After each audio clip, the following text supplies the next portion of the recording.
Ora, boa tarde. Vamos então falar um pouco da parte da gestão de projetos neste módulo 4, que vocês já têm uma lição que está colocada no Moodle.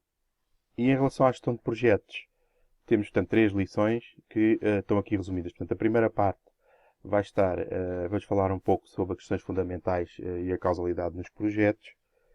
A segunda lição desenvolve-se a solução TOC, a solução que é o modelo CCPM, o modelo Critical Chain Project Management, a partir, portanto, dos dados lançados na lição 1.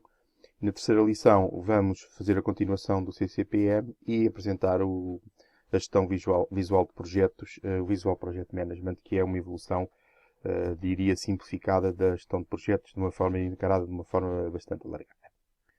Muito bem, então, começando então por apresentar aquilo que vai ser a lição número 1, que vocês já têm nesta altura no Moodle. Os projetos, portanto, no fundo, são atividades que requerem equilíbrios de vários fatores. O fator qualidade é fundamental, o fator tempo, o fator custos, mas também existem outras situações como a questão que afetam bastante os projetos, como sejam as dependências entre as tarefas, as variações estatísticas e, por último, a intervenção do homem, a intervenção humana.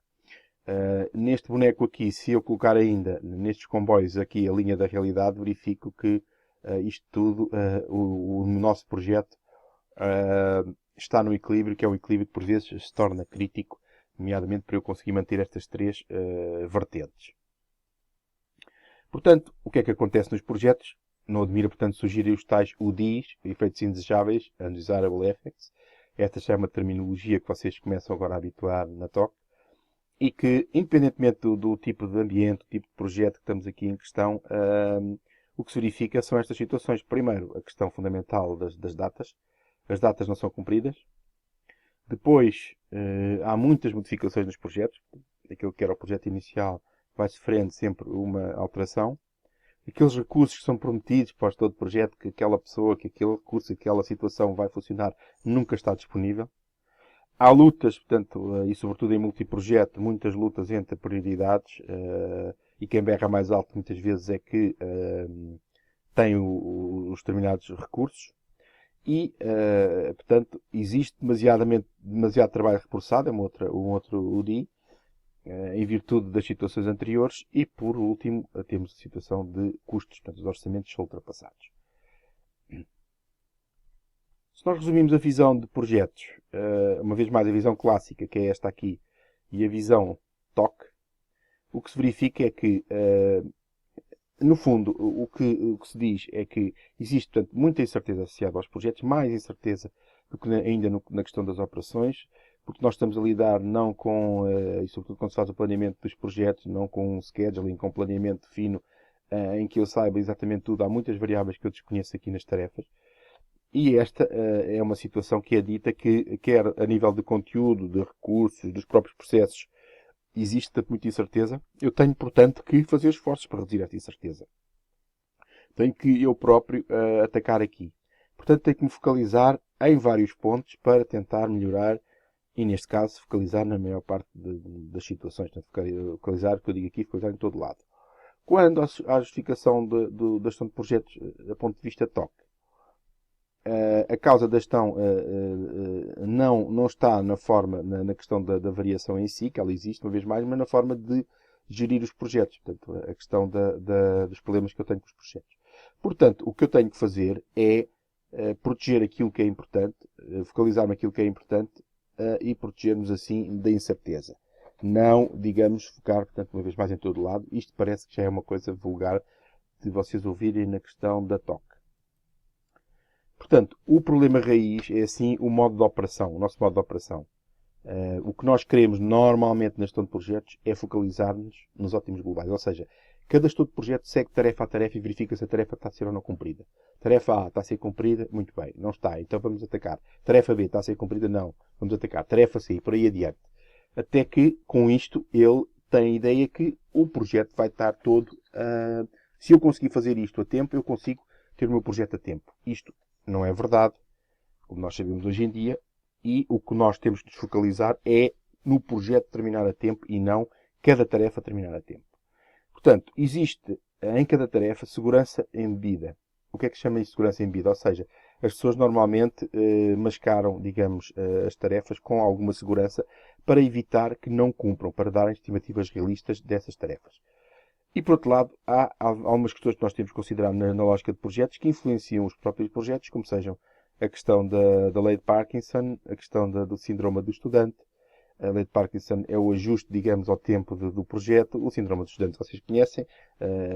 A procrastinação, ou seja, atrasar ao máximo. A natureza das estimativas, a segurança embebida em cada uma das estimativas. O efeito das dependências que eu tenho em cada uma das tarefas. E, por último, talvez a situação mais importante é o mau multitasking, que funciona muito não só em monoprojeto, mas muito em multiprojeto. A lei de Parkinson. A lei de Parkinson é, portanto, uma situação de nós considerarmos que o trabalho se expande à medida que existe tempo disponível. Ou seja, se há mais tempo disponível, então o trabalho expande-se para preencher esse tempo disponível. Se há menos tempo disponível, então o trabalho ajusta-se a esse tempo disponível. Portanto, isto foi o Sr. Parkinson, Cyril Northcote Parkinson, em 1955, que escreveu um artigo muito interessante no The Economist e a partir daí ficou conhecido como lei de Parkinson.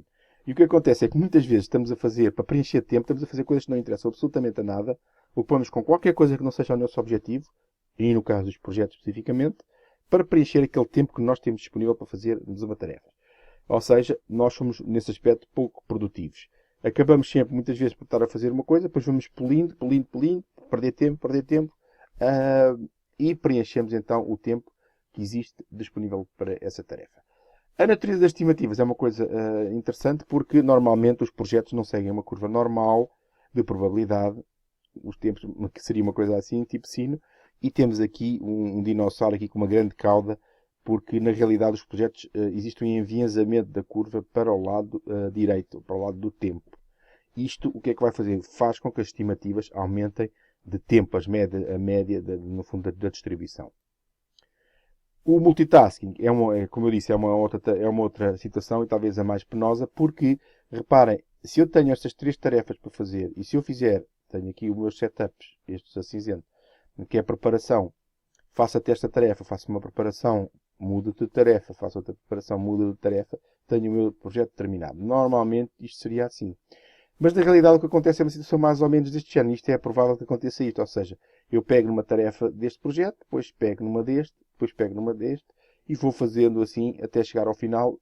O que é que acontece? O número de setups aumentaram entre cada uma delas e o que acontece? O projeto aumentou de tempo, este delta que está aqui, delta T1. Uma outra situação será a situação de real, na realidade. Na realidade, isto ainda é pior. Porquê? Porque verifica-se que o multitasking é muito mais agressivo. Porque, na realidade, estes tempos de setup tendem a alongar mais. Quanto maior a complexidade, maior este alongamento. Este efeito real é de alongamento ainda mais. Ou seja, isto que seria uma situação ideal, passamos por uma situação onde a perda de tempo é esta que está aqui definida. Em que o aumento real, na realidade, é este aqui. Agora, passando para a lição 2, introduzindo a solução TOC, o modelo CCPM, nós podemos ver e comparar primeiro a gestão de projetos normal do Critical Path versus Critical Chain. E o Critical Path, no fundo, é a cadeia de tempo mais longa, portanto, entre cada tarefa, que permite alocar as tarefas dependentes. No fundo, o caminho crítico é uma evolução já importante na gestão de projetos, vai dar o tempo do projeto e qualquer atraso ao longo do caminho crítico irá atrasar o cumprimento do projeto. Ora, a TOC com o CCPM dá-se uma evolução em relação a isto, porque continua a achar a cadeia mais longa, mas agora não é só de tarefas, mas é também de recursos. Portanto, existem tarefas, existem dependência não só de tarefas, mas nos recursos que vão condicionar a duração, e isto altera muitas vezes completamente a cadeia de tempos entre o Critical Path e o Critical Chain. Portanto, esta é a situação que nós vamos começar por introduzir. Depois, o que é importante na solução TOC é responder a estas questões. Portanto, qual é a restrição, quais são os buffers e onde é que eles estão, como é que nós podemos utilizar os buffers, como é que nós verificamos, portanto, a evolução do projeto e quais o tipo de mudanças culturais necessárias à implementação da solução. Vamos falar um pouco sobre isto também. Isto é importante, é a mudança de comportamentos. No CCPM, portanto, existem três tipos de buffers, um pouco parecido com a questão do DBR. Isto já começa a ser uma coisa constante, mas aqui a situação é um pouco diferente. Portanto, temos, por um lado, o buffer do projeto. O buffer do projeto localiza-se no final da cadeia crítica e é ele que vai controlar o projeto. É ele que vai controlar o projeto porque localiza-se na zona da restrição. O buffer de alimentação são cada um dos buffers que existe, quando existam ramais da cadeia crítica. Portanto, e protege, no fundo, a cadeia crítica dos ramais laterais. E é uma situação típica de subordinação, ou seja, evita que as coisas laterais atrasem a cadeia crítica. Por último, temos o buffer de recursos. O buffer de recursos é introduzido por vezes quando eu tenho que sinalizar determinada tarefa. Não é um buffer físico, na realidade. Na realidade não é isso. É quando eu tenho que uma tarefa tem determinada prioridade, eu dou uma sinalização de uma tarefa para a tarefa seguinte para saber que a tarefa seguinte vai entrar depois da tarefa anterior estar executada. Isto é uma coisa tipicamente só do CCPM e é importante porque o CCPM não funciona com datas de tarefas, ao contrário da gestão de projetos normais. Depois, portanto, este é o dimensionamento do buffer. Aqui vamos falar um pouco nisto, portanto, como é que se funciona de um esquema normal de projeto para um esquema CCPM. Portanto, basicamente isto corta-se o tipo das estimativas, portanto, reduz-se a segurança nas estimativas, não é cortar as estimativas, é reduzir a segurança, e depois junta-se no final do buffer. Isto são algumas das regras para criar, digamos, o CCPM, nomeadamente identificar e criar a cadeia crítica, os buffers, depois definir as tarefas fazendo um planeamento mais agressivo. Isto é um pouco também, já que entramos um pouco aqui nos comportamentos, fazer uma tarefa de cada vez o mais rápido possível e passá-la para o recurso seguinte. Estamos outra vez na lógica Roadrunner, como nós já falámos muito atrás. Reportar o tempo que falta é uma coisa, as pessoas têm que reportar o tempo de falta de cada uma das tarefas para evitar que as tarefas que acabem mais tarde, como nós sabemos, vão consumir o tempo do buffer. As tarefas que acabem mais cedo vão recuperar tempo do buffer, que é uma coisa que não existe nos projetos normais. E, por outro lado, não evitar e não planear conflitos e evitar muito o multitasking. A partir daí, vamos falar um pouco depois na parte final, na sessão 3. Vamos esticar a lógica de projetos. Projetos é tudo aquilo que não é produção em massa. Isto é uma definição muito ampla. Todos nós funcionamos em projetos. Uma lista de supermercado é um projeto, se nós formos a esse nível. E tudo o que não seja produção de massa, neste aspecto, pode ser considerado como um projeto. Existe depois uma contribuição que é dada por metodologia clássica, por a metodologia TOC. Estas duas são a raiz. E algumas coisas do próprio Lean Thinking e do Seix que têm a ver com a questão digamos, da visão de cliente, do fluxo e da variabilidade nas outras metodologias. Nós, englobando todas estas metodologias que têm estes problemas aqui, vamos partir para uma solução mais simples. E estas soluções são realmente mais complexas, têm algumas inflexibilidades, reportings, manutenção, e não se aplicam à maioria dos projetos de dia a dia. E por isso é que digo que esta gestão de projetos tradicional, mesmo considerando o CCPM, é demasiado para a maioria dos projetos. Mas é baseado no CCPM, justamente, que nós partimos para o Visual Project Management. O Visual Project Management basicamente parte de um core CCPM, que é partir de um plano de tarefas agressivo, com poucas folgas, adicionar um buffer no final do projeto, a 50% do tempo, isto é CCPM puro e duro, e registar e reportar as tarefas terminadas. Quando eu necessito de ajuda então eu posso pedir a um expert em termos de CCPM, ou não necessitar de ajuda, não o faço. E, sobretudo, é necessário controlar a velocidade de entrada de trabalho no sistema com a velocidade que o sistema pode suportar. É uma forma de gerir um pouco, como vocês agora já sabem, um pouco à la DBR. Ou seja, para equilibrar a carga.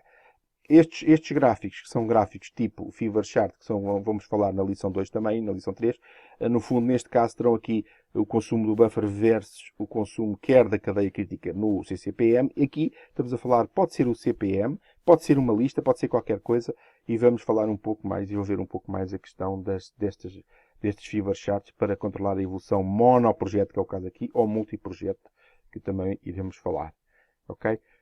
Portanto, muito obrigado pela vossa atenção. Encontramos-nos no dia 26 de março, portanto, na próxima semana, no próximo sábado, às 11 horas, portanto, uma vez que estou a gravar isto agora, sábado, no Webex. Ok? Muito obrigado.